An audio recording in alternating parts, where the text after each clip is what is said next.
महाराष्ट्र राज्य परिवहन महामंडळाच्या स्वमालकीच्या दरवर्षी 5000 बसेस याप्रमाणे येत्या पुढील 5 वर्षात 25000 नव्या लालपरी येण्याच्या प्रस्तावाला उपमुख्यमंत्री व अर्थमंत्री अजित पवार यांनी तत्वतः मान्यता दिली आहे। हा प्रस्ताव लवकरात लवकर सादर करण्याच्या सूचना त्यांनी परिवहन विभागाला दिल्या आहेत, अशी माहिती परिवहन मंत्री प्रताप सरनाईक यांनी दिली आहे। उपमुख्यमंत्री व अर्थमंत्री अजित पवार यांनी 2025-26 अर्थसंकल्पासाठी परिवहन विभागाची आढावा बैठक बोलावली होती।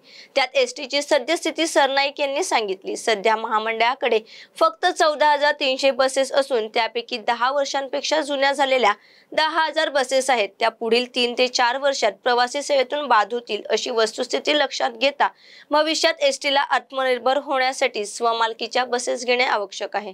2029 सालापर्यंत 25000 बस व 5000 विद्युत बस याप्रमाणे 30000 बसचा ताफा एसटीकडे असेल, असे प्रताप सरनाईक यांनी सांगितले आहे। त्यामुळे आगामी काळात लालपरीने प्रवास करणाऱ्या प्रवाशांसाठी हा प्रवास अधिक सुखकर होणार आहे।